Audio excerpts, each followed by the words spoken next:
একসাথে যখন অনেকগুলো কেক একই ফ্লেভারে বানানো হয় তখন কিন্তু অনেক বেশি মজা লাগে, মানে কাজ করতে অনেক বেশি সহজ হয়। এটা ছিল একটা 3 পাউন্ড চকলেট ফ্লেভার কেক। তো কাস্টমার বলছিল যে আমার নিজের ইচ্ছা মতো করে দেওয়ার জন্য।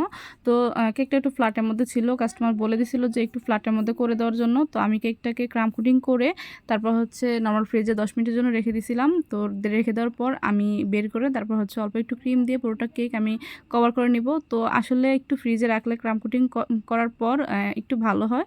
তো যেহেতু চকলেট কেক মাঝে মধ্যে না রাখলেও হয়, তো এটা হচ্ছে যার যার মানে কাজ বুঝে করতে হয়। দেখা গেছে আমি এটা ফ্রিজে রাখার পর আমি আমার টাপ কেকগুলো তৈরি করে নিয়েছিলাম। তো এই যেদিন আমার এই কেকটার অর্ডার থাকে ওই দিন কিন্তু আমার অনেকগুলো টাপ কেকের অর্ডার ছিল চকলেট ফ্লেভারের। তো আমি ওগুলো কিন্তু একসাথেই করে নিয়েছি। তো আসলে একসাথে কাজ করার মজাই আলাদা। দেখা গেছে কোনো প্যারা থাকে না, কোনো ঝামেলা থাকে না।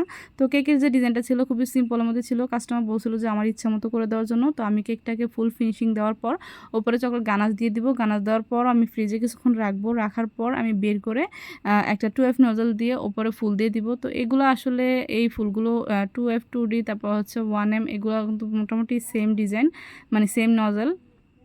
তো ওগুলা দিয়ে ঘুরিয়ে ঘুরিয়ে রোটেট করে নেওয়ার পর আমি কিছু টপার দিয়ে দিব। তো ইদানিং কিন্তু আমি বেশিরভাগ চকলেট কেকের মধ্যে কিন্তু টপার দিয়ে করি। তো দেখা গেছে আমার কাছে মনে হয় যেন টপার দিয়ে করলে আমার কাছে কাজ করতে অনেক বেশি সহজ হয় এবং কাস্টমারেরও সুবিধা হয়, যেমন অনেকগুলো চকলেট টপার পায়। তো এই টপারগুলো কিন্তু বাচ্চারা খেতে অনেক বেশি পছন্দ করে। তো আমার কেকটা তৈরি হয়ে যাওয়ার পর কিন্তু আমি অনেকগুলো টাপ কেক তৈরি করে নিয়েছিলাম। তো আমি আসলে মানে আগে পরে ভিডিওটা দিছি আর কি। এই টাপ কেকগুলো কিন্তু আমি কেকটা মানে ওই বড় কেকটা অর্ধেক করার পরেই করে নিয়েছিলাম। তো টাপ কেকগুলো তৈরি করার পর আমার এই কেকটা আর টাপ কেকগুলো কিন্তু আমি একসাথেই মানে ডেলিভারি দিয়ে দিব। তো আসলে এইভাবে কাজ করলে কিন্তু অনেক বেশি ভালো হয় আমাদের জন্য।